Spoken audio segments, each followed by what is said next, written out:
Have you ever made any candy apple mistakes and felt like you had to start all the way over to the beginning? Oh, the devil is a lie if he think I'm getting ready to start over. Then I have this mess in the background messing me up. What's up, YouTube? Girl, shut up. I'm recording. Even with the background noise and the 5 candy apple mistakes that I made, I was still able to bring these candy apples into perfection.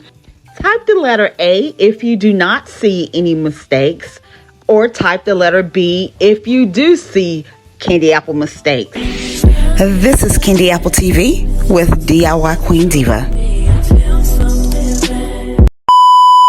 Mistakes number 1 and 2. Number 1 is not pressing the embosser hard enough. Number 2 is pressing the fondant embosser too hard, in which you can see through the fondant. You don't want to do that. You want it just right, so press just right.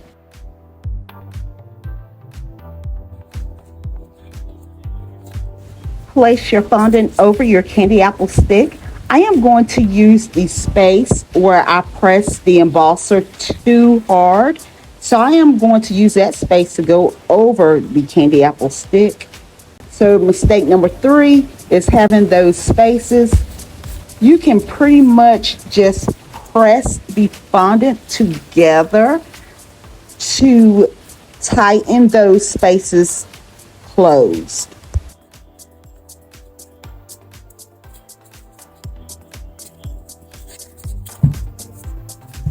I purchased this knit silicone fondant border mold by Celebrated at Michael's. So basically, you put your fondant inside the silicone mold until it's completely covered. I like to take my fondant roller and roll out the fondant throughout the silicone mold and take off any extra fondant on the edges.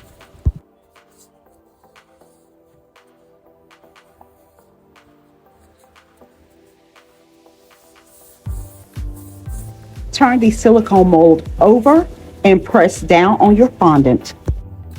Next, you're going to take your edible image and cut out a square or a rectangle.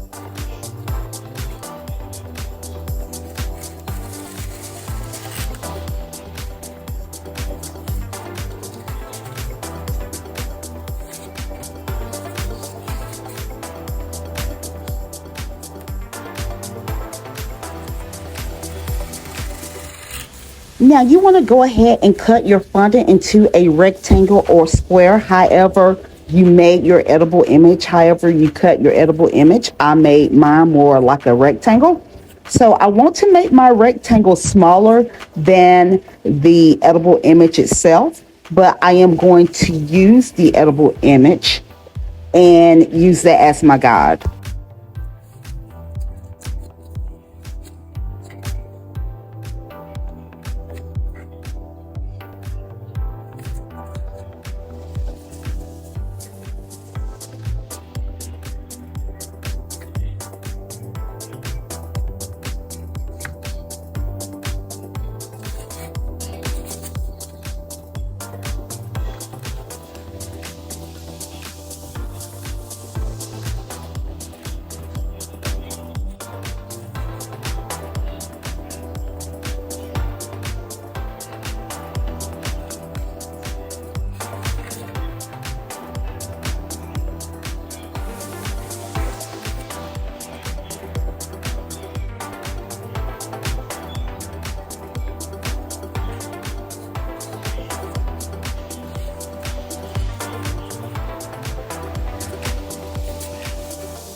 Smooth out the inside where you just made that cut. You can use your X-Acto knife or a fondant tool and smooth the inside of that rectangle or square.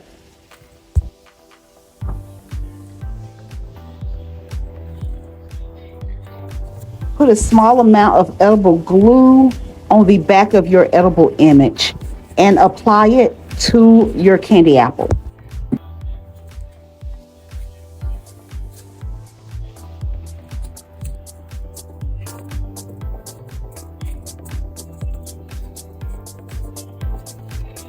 Apply edible glue on the back of your fondant piece and place it over your edible image.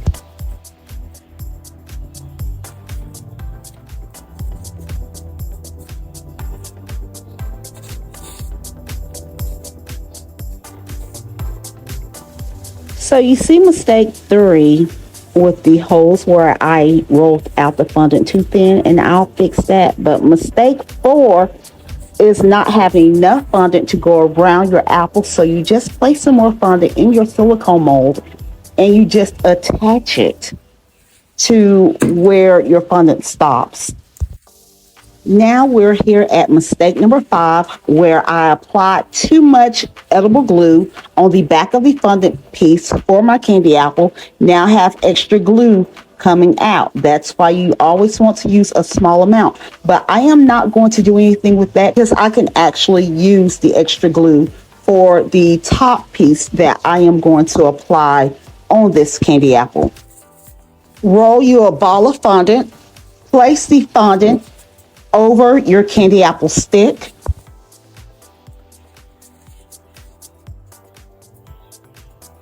Get a cupcake tip. I am using Wilton's 2D cupcake tip and pluck your fondant.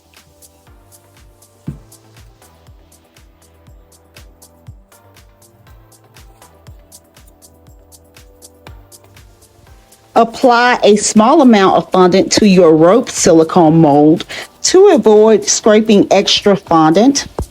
Flip your silicone mold over and take your fondant piece out. Now use your gold luster dust and paint your fondant gold. Do the same thing with the Chanel symbol.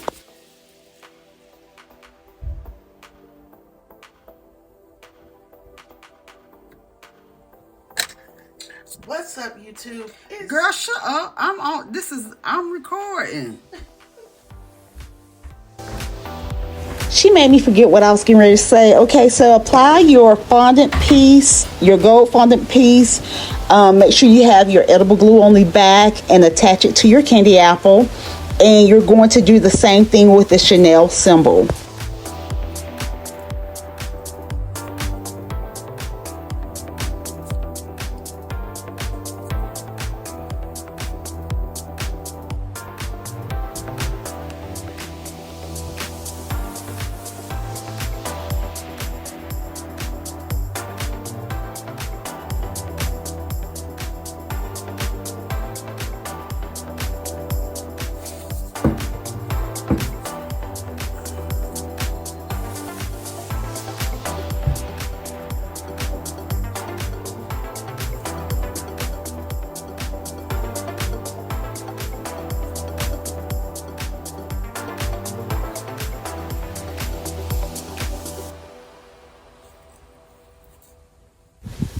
Okay, so now this is pretty much to perfection. Honey child, that gal made me forget to show you what I did with the spaces in the back. So if it doesn't press together, just get a small dab of fondant and stick in there. If you have enjoyed this candy apple tutorial, make sure you stay tuned to watch my next candy apple tutorials coming up right here on Candy Apple TV. I'll see you in a few seconds over in my next video.